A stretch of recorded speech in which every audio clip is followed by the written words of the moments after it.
Bem, aqui eu queria apresentar alguns números, né, da Senacom. Esse ano, a Secretaria Nacional do Consumidor, que é ligada ao Ministério da Justiça, a quem cabe capitanear, com base no artigo 4º do CDC, o Sistema Nacional de Defesa do Consumidor, o SNDC, apresentou o consumidor em números, justamente naquele dia, no dia 15 de março, né, consagrado aí como o Dia Mundial do Consumidor, justamente por causa daquela fala do Kennedy que eu trouxe no início aqui. Ela apresentou alguns dados. Aqui, esses dados são acessíveis pela internet, basta você pesquisar aí consumidor em números, no dia tal, no próprio site da Senacom você encontra o relatório completo. O que eu queria destacar aqui para vocês? Vejam só. A variação, né? Isso aqui é um dado que mede justamente a variação entre o ano de 2019 e o ano de 2020. A gente tem aí justamente a questão da pandemia e vejam que áreas variaram substancialmente, né? A viagens e turismo, pelos motivos óbvios, pela legislação que trouxe, né, digamos assim, aspas, uma penalização do consumidor em virtude da pandemia, subiu aí 427, quase 428%.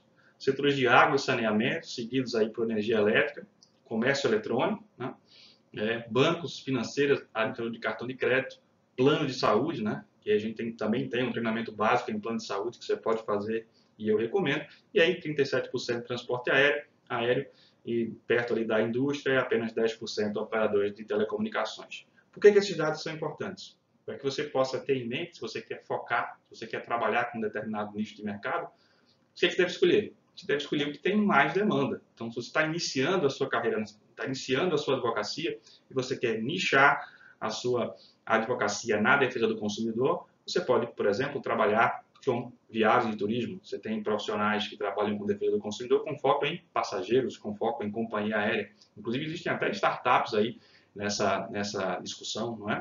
Trazendo essas discussões para essa realidade, intermediando, buscando fazer soluções, inclusive com alguma intervenção da OAB, por muitas vezes não ter advogado, tirando o mercado do advogado, mas isso é outra questão. O que importa aqui, o que eu quero focar aqui para que você possa pensar e refletir quando você estiver sentado ali, conversando com seus botões e pensando em que é que eu vou atuar. Eu gosto de consumidor e eu quero focar, eu quero me especializar, eu quero conhecer o nicho de mercado, eu quero saber como é que é essa discussão de passageiro, de atraso de voo, eu quero conhecer as resoluções da ANAC, quero conhecer como pensa o STF, como pensa o STJ, eu quero focar, eu quero nichar. Esse aqui, pelo desenho, pelo gráfico, é uma área interessante, seguido por muitas outras. Qual é o outro dado que eu acho que você deve consultar para saber? O Justiça em Números do CNJ. Entrar lá no site do CNJ e baixar, né, o relatório do Justiça em Números e observar quais são as demandas que lhe chamam a atenção. Inclusive, você pode verificar de acordo com o seu tribunal, com a sua região. Bem, aqui, ainda dentro do consumidor em números, da Senacom, ele compara aí o índice de solução dos PROCONs com o índice de solução do consumidor.gov. Obviamente, aqui ele está fazendo enaltecendo o consumidor.gov, né? Mostra aí que teve uma relação maior. Mas o que eu quero destacar aqui é que você pode também atuar, mas por que isso é relevante? Para que falar do consumidor.gov? Por que isso é relevante? Porque você pode atuar na tutela administrativa do consumidor. Você pode fechar um contrato com o seu cliente para buscar resolver o problema dele. Pouco importando se você vai para a via judicial ou não. Até porque o nosso sistema hoje é muito portas. Pouco importa se você vai resolver no judiciário ou fora do judiciário. O que o seu cliente quer é o problema resolvido. Então, contrato de honorários na mão, procuração também contrato de honorários na mão, procuração na outra, tratando com lealdade e boa fé ao seu cliente, você vai lá, vai resolver o problema do seu cliente e receber os seus honorários dignamente e honrosamente.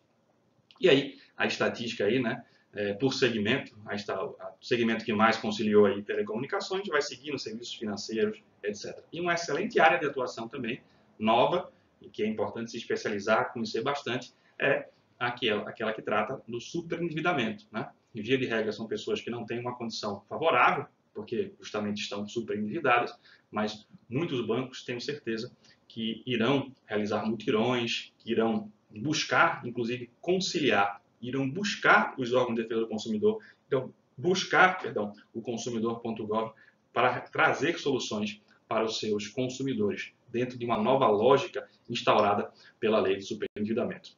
Né? O tempo irá nos dizer como isso vai acontecer. Bem, aqui eu queria falar um pouquinho dos PROCONs, né? Eu acredito que os PROCONs eles são realmente um instrumento muito importante, né? E o que é um PROCON, para quem nunca estudou ou se debruçou sobre o PROCON? O PROCON, na verdade, seja no âmbito dos estados, municípios, Distrito Federal, é ele que tem a competência, né, para a proteção e defesa do consumidor, conforme estabelece lá o artigo 4º do decreto 21.81 de 97, que é um decreto que eu recomendo a leitura, que é o decreto que regulamenta aí, o Código de Defesa do Consumidor, tá? Esses PROCONs eles são criados por lei específica, ele pode ser um órgão dentro da administração pública ou pode ser uma fundação, por exemplo, como acontece com a Fundação PROCON São Paulo, ou seja, ter uma personalidade jurídica diferente, ser criada, né, uma fundação, ou ser um órgão, uma secretaria, como acontece aqui, por exemplo, em Pernambuco, né, tanto no PROCON estadual quanto no PROCON municipal da capital, né, são secretarias. E o que é o PROCON? Do ponto de vista técnico aí, na definição do professor Antônio e hoje ministro Antônio Vasconcelos Benjamin, o PROCON é a designação simplificada, com algumas pequenas variações, dos órgãos estaduais, municipais de defesa do consumidor. Sua principal atribuição é aplicar diretamente as sanções administrativas aos fornecedores que violam as normas de proteção ao consumidor, tudo em conformidade com o disposto nos artigos 55 e 60 do CDC, conforme eu falei para vocês, naquela tutela administrativa do Código, e o decreto 2181 de 97, que o regulamenta. Então, na minha leitura, os PROCONs eles são importantíssimos para o Sistema Nacional de Defesa do Consumidor, justamente pela sua capilaridade e pela sua agilidade, porque eles estão localizados lá na ponta, nos municípios, daí próximos aos consumidores, e permitem soluções destes conflitos sem a necessidade da tutela jurisdicional. E aí, aqui é o site, né, do consumidor.gov, que eu já mencionei aqui para vocês, que é praticamente uma inspiração aí nos meios digitais que os consumidores já faziam antes mesmo de um mecanismo oficial, né? Você tinha lá vários sites que você poderia reclamar e mediava esse conflito. Hoje tem plataformas, inclusive, que fazem isso. E aí o governo federal criou o consumidor.gov e as empresas se cadastraram e, atualmente, algumas empresas são obrigadas a fazê-lo. Hoje, nós temos uma norma baixada pela Secretaria Nacional do Consumidor que determina esse cadastro obrigatório na plataforma. É qualquer empresa? São todas as empresas? Né? Se eu sou advogado de fornecedor, preciso me preocupar com isso? Os requisitos são os seguintes.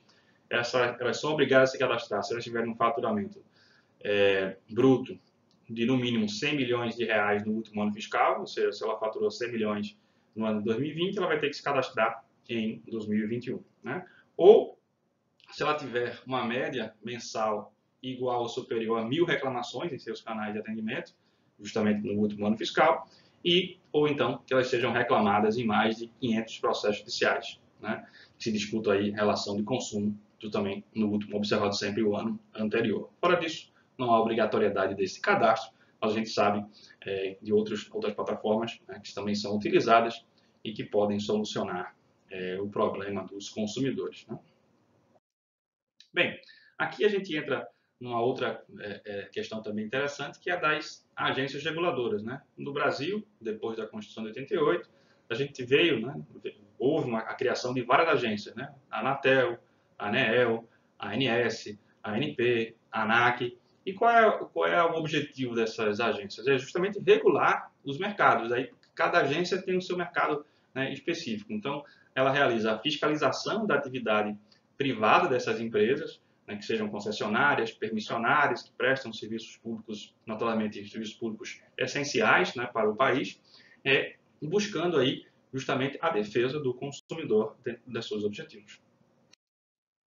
A definição desta reguladora, que eu trago aqui para vocês, né, é uma autarquia de regime especial, encarregada da regulação, controle e fiscalização de serviços públicos, atividades e bens transferidos ao setor privado, politicamente neutras e imparciais de setores e mercados específicos, estabilizando aí o convívio de interesses públicos, coletivos e privados, instituídas em razão do fim do monopólio estatal, né, justamente como eu disse, a partir ali do finalzinho. A gente tem as agências, praticamente todas vieram ali a partir do início dos anos 2000. Bem, qual é a importância aí das agências reguladoras? Né? É um mercado devidamente regulado, ele tende justamente a assegurar os preceitos constitucionais que estão lá da defesa do consumidor, do artigo 5º, inciso 32 e do 170, inciso 5. Ou seja, a gente tem uma agência trabalhando, digamos assim, fiscalizando e colocando ordem, digamos, no mercado, né? Com a fiscalização das agências, as empresas que não trabalham em conformidade, que não estão em compliance, normalmente são expurgadas do mercado, né? Bem, e aí mais uma vez, citando o Benjamin, a Marx e o Bessa, né? As agências reguladoras possuem o dever de agir de modo articulado e harmônico com os órgãos públicos. Por exemplo, agora a recém-criada ANPD fez vários convênios com a Senacom, com o Ministério Público, né, para justamente atuar de modo articulado e harmônico, cumprindo aí o que dizem os doutrinadores. Bem, voltando à leitura, articulado e harmônico com os órgãos públicos que possuem a função principal de proteção do consumidor, cumprindo-se desse modo a diretriz constitucional de defesa do consumidor pelo Estado e o princípio da eficiência da administração pública.